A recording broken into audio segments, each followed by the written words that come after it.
नमस्कार दोस्तों, आज की कहानी है मेरी प्यारी बहुएं हीरा मोती। पायल अपनी सासू माँ को शाम की चाय दे रही थी। तभी वेदिका ऑफिस से आ गई। उसे देखते ही सासू माँ ने पायल से कहा, लो तुम्हारी देवरानी भी आ गई है, इसे भी चाय बना दो। अरे माँ, आप भाभी को क्यों तकलीफ दे रही हो, मैं चाय खुद बना लूँगी। वेदिका बैग रखते हुए बोली। अरे बहू, तुम ऑफिस से थक कर आ रही हो, इसमें तकलीफ वाली क्या बात है। पायल तो घर पर ही रहती है और सारा दिन करती भी क्या है, सासू माँ ने कहा। तब तक पायल चाय लेकर आ गई थी। चाय का प्याला पकड़ाते हुए पायल की आंखों के आंसू वेदिका से छिपे ना रह सके। वेदिका ने पायल से कहा, भाभी आपकी चाय कहाँ है, मैं किचन में ही पी लूँगी, गैस पर सब्जी चढ़ा रखी है। पायल ने जवाब दिया और किचन में चली गई। वेदिका भी पीछे पीछे किचन में आ गई। पायल से बोली, सॉरी भाभी, मेरी वजह से मम्मी जी ने आपको इतना कुछ सुना दिया। अरे तू क्यों सॉरी बोल रही है, तेरी क्या गलती है, इसमें गलती तो मेरी किस्मत की है और मेरे माँ बाप की है। पायल की बातों से वेदिका का मन भर आया और वह अपने कमरे में चली गई। यह तो रोज का ही किस्सा है कि सासू माँ पायल को ताने सुनाने का कोई भी मौका नहीं छोड़ती है। वेदिका ने कपड़े चेंज किए, हाथ मुंह धोया और 2 कप बढ़िया इलायची वाली चाय बनाकर ले आई। पायल तब आटा गूंथ रही थी और सासू माँ टीवी पर रामायण देखने में मगन थी। चाय लेकर वेदिका पायल के पास आ बैठी और बोली, भाभी लीजिए, गरम गरम चाय पीजिए। अरे मुझे बोला होता, मैं बना देती, पायल बोली। चाय पीते हुए वेदिका पायल के मन को प्यारी प्यारी बातों से हंसाती रही। पायल इस घर की बड़ी बहू है, प्रेमनाथ जी उसके ससुर हैं, कुणाल पति और देवर साहिल है परिवार में। कुणाल ससुर जी के साथ हार्डवेयर का बिजनेस संभालते हैं। साहिल सीए है। वेदिका और साहिल का प्रेम विवाह हुआ है और दोनों ने मिलकर ऑफिस खोल लिया है। वेदिका सुबह 11 बजे ऑफिस जाती है और शाम को 7 बजे घर आ जाती है, ताकि घर पर भी वह कुछ समय दे सके। सासू माँ वेदिका के सीए होने की वजह से और ऑफिस जाने की वजह से उसे ज़्यादा योग्य समझती है और पायल को कुछ ना करने का ताना दिया करती है, जबकि पूरे घर को पायल ही संभालती है। पायल का बेटा मोनू 7वीं कक्षा में पढ़ता है। उसको अंग्रेजी पढ़ने में दिक्कत होने लगी है। उसने कुणाल से अपने बेटे के लिए ट्यूशन लगाने को कहा। सासू माँ को ट्यूशन का पता चला तो पूरा घर सिर पर उठा लिया। सासू माँ ने कहा, इसीलिए मैं कहती हूँ कि माँ का पढ़ा लिखा होना बहुत ज़रूरी होता है। तभी उसका देवर साहिल आ गया। उसने अपनी माँ को समझाते हुए कहा, माँ, भाभी हिंदी साहित्य से एमए है, यह कोई कम शिक्षित नहीं है।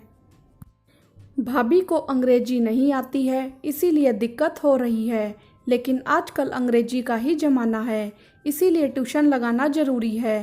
तुम दोनों भाई भी तो अंग्रेजी पढ़ते थे ना, तुम दोनों के लिए हमने कौन सा मास्टर लगा दिया था। माँ, हम लोगों का समय कुछ और था, लेकिन आज समय अलग है। साहिल के समझाने के बाद भी सासू माँ नहीं समझी और पायल को 2-4 बातें सुना दी। बेचारी पायल रोने लगी। पायल बेचारी कुणाल से भी कुछ नहीं कह पाती थी। पायल के लिए वेदिका भी बहुत परेशान होती थी। एक दिन वेदिका ने पायल से पूछा, भाभी आपकी क्या हॉबी है, मतलब कि बचपन में आपकी कुछ तो हॉबी रही होंगी। हाँ वेदिका, बचपन में मैं पुरानी राखियाँ और टूटी माला इकट्ठे किया करती थी और उनके मोती निकालकर उनसे ज्वेलरी, कैंडल स्टैंड बनाया करती थी। सबको बहुत पसंद आते थे और मोहल्ले में सब मुझे पुरानी माला दे जाते थे अपने नए कैंडल स्टैंड बनवाने के लिए। पायल की इन बातों से वेदिका की आंखों में चमक आ गई।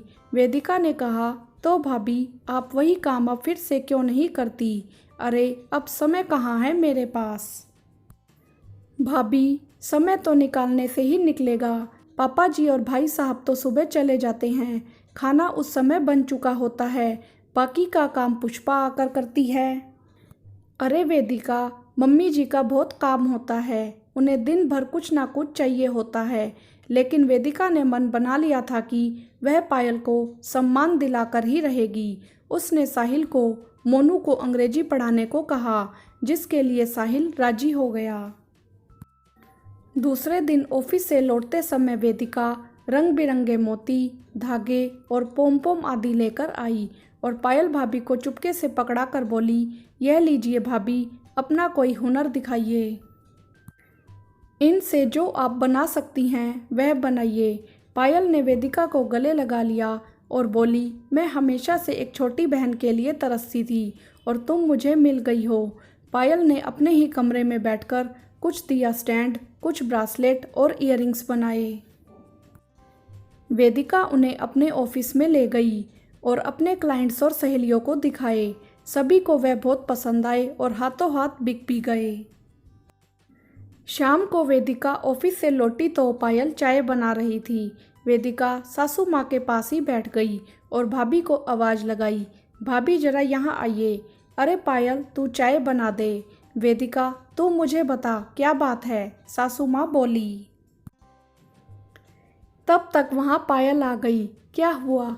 वेदिका ने उन्हें वहीं पास में बिठा लिया और पर्स में से 5,000 रुपये निकाल कर देते हुए बोली, यह लो भाभी, आपकी छोटी सी ही सही आत्मनिर्भरता की पहली कमाई। सासू माँ चक्कर में पड़ गई। उन्हें कुछ समझ नहीं आ रहा था, यह सब क्या है। वेदिका बोली, मम्मी जी, यह पैसे भाभी ने अपने हुनर से कमाए हैं। अब तो इनके हुनर को आगे बढ़ने से कोई नहीं रोक सकता, और पूरी बात बता दी। पायल बोली, लेकिन वेदिका, सारा सामान तो तुम ही लाई थी ना, तो इसको भी तुम ही रखो। भाभी, मैं अपने पैसे निकाल चुकी हूँ, यह तो आपके मुनाफे के पैसे हैं जिन पर बस आपका ही हक है। मैं तो ठहरी सीए, अपना नुकसान क्यों उठाऊंगी? वेदिका ने चुटकी बजाते हुए बोला। पायल ने वही पैसे सासू माँ को दिए तो सासू माँ बोली, इसे भगवान के मंदिर में रख दो, वही तुम्हें तरक्की देंगे। पायल बंधनवार ज्वेलरी, राखियाँ, डेकोरेशन के आइटम बनाने लगी। वेदिका और साहिल ने उसके सामान की प्रदर्शनी भी लगवाई। चीज़ें इतनी सुंदर बने होने की वजह से उनकी डिमांड दिन पर दिन बढ़ने लगी। पायल ने अपने साथ काम करने के लिए काम वाली की बेटियों को भी लगा लिया, उन्हें मुफ्त में ट्रेनिंग देती। इस तरह से अपने साथ साथ उसने न जाने कितनी महिलाओं को आत्मनिर्भर बना दिया। आज उसकी छोटी सी दुकान का उद्घाटन है। सासू माँ के हाथ से उद्घाटन कराया गया। पायल और वेदिका उनको अंदर ले गई। सासू माँ पायल का हाथ पकड़कर बोली, बहू, मुझे माफ़ कर दो, तुम तो हीरा थी और मैं कांच समझकर तुम्हें उपेक्षित करती रही। अरे अरे भाभी, हीरा है तो मैं भी मोती हूँ, थोड़ा आशीर्वाद मुझे भी दीजिए। वेदिका हंसते हुए बोली। सासू माँ बोली, हाँ मेरी बहू, हीरा और मोती हैं, और दोनों को गले से लगा लिया। वीडियो को लाइक करें, शेयर करें और चैनल को सब्सक्राइब भी करें। धन्यवाद।